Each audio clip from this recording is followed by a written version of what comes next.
ഉത്തരവ് ലംഘിച്ചുകൊണ്ടൊരു വലിയ കട്ടൗട്ട് നമ്മളെ സെക്രട്ടേറിയറ്റിന്റെ പുറത്ത് CM വരുന്നതിന്റെ സ്ഥലത്ത് ഇതേ സെക്രട്ടേറിയറ്റ് എംപ്ലോയീസ് അസോസിയേഷൻ സ്ഥാപിച്ചിട്ടുണ്ടായിരുന്നു. ഇപ്പൊ ഹൈക്കോടതി അതിനകത്ത് കർശനമായ നിലപാടെടുത്തു, കണ്ടോൺമെന്റ് പോലീസ് കേസെടുത്തു, ഫ്ലക്സുകൾ മാറ്റിക്കൊണ്ടിരിക്കുകയാണല്ലോ അതിനിടയിലാണ് CM-ന്റെ തന്നെ വലിയ കട്ടൗട്ടോടുകൂടി ഇതില് വ്യക്തമായ നിലപാട് സംസ്ഥാന സർക്കാരിനുണ്ട്. അത് ഇവിടെ ഫ്ലക്സ് വെച്ചോ ബോർഡ് വെച്ചോ എന്നുള്ളതല്ല.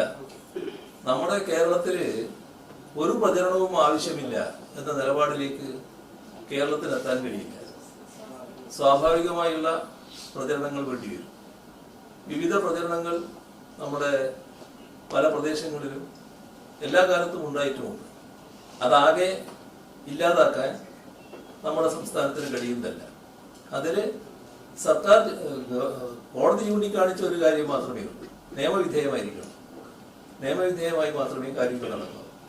ഇതിനകത്ത് ഫ്ലക്സ് ഉപയോഗിക്കാൻ പാടില്ല എന്നുള്ളതാണ് പൊതുവെ നേരത്തെ നമ്മൾ സ്വീകരിച്ചിട്ടുള്ള നിലപാട്. അപ്പോൾ ഫ്ലക്സ് ഒഴിവാക്കുന്ന നില സ്വീകരിക്കണം. ഇപ്പൊ രാഷ്ട്രീയ പാർട്ടികൾ, മറ്റ് സംഘടനകൾ ധാരാളം പ്രചരണ പരിപാടികൾ സംഘടിപ്പിക്കാറുണ്ട്. അതിൻ്റെയൊന്നും ഒരു പ്രചരണവും കേരളത്തിൽ എവിടെയും പാടില്ല എന്നൊരു നിലപാട് ഈ സർക്കാരിന് ഏതായാലും സ്വീകരിക്കാൻ കഴിയില്ല. പക്ഷെ നിയമവിധേയമായിരിക്കണം. നിയമവിധേയമാകാൻ എന്താ മാർഗം? സാധാരണഗതിയിൽ ഇത്തരം കാര്യങ്ങൾക്ക് അനുമതി നൽകേണ്ടത് തദ്ദേശഭരണ സ്ഥാപനങ്ങളാണ്. ആ തദ്ദേശഭരണ സ്ഥാപന അതിർത്തിയിൽ ഈ കാര്യങ്ങൾ നടത്തുന്നത്. അപ്പോൾ തദ്ദേശഭരണ സ്ഥാപനങ്ങളുടെ മുന്നിലേക്ക് ബന്ധപ്പെട്ട സംഘടനയോ ഏതാണോ ഇത് ചെയ്യുന്നത് അവര് അപേക്ഷിക്കണം. അപേക്ഷിച്ച് അനുമതി വാങ്ങണം.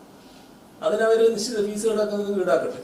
അങ്ങനെ നിയമവിധേയമാക്കി കാര്യങ്ങൾ നടത്തണം എന്ന അഭിപ്രായമാണ് ഗവൺമെന്റ് ആ കാര്യത്തിലുള്ളത്.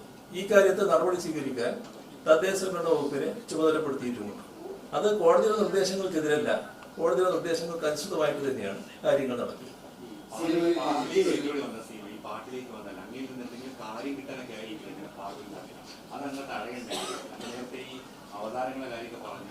എന്നാ അങ്ങനെയാണെങ്കിൽ പാട്ടുണ്ടാക്കിയാൽ എന്റെ അടുത്ത് വരട്ടെ, ഇതുവരെ വന്നിട്ടില്ല.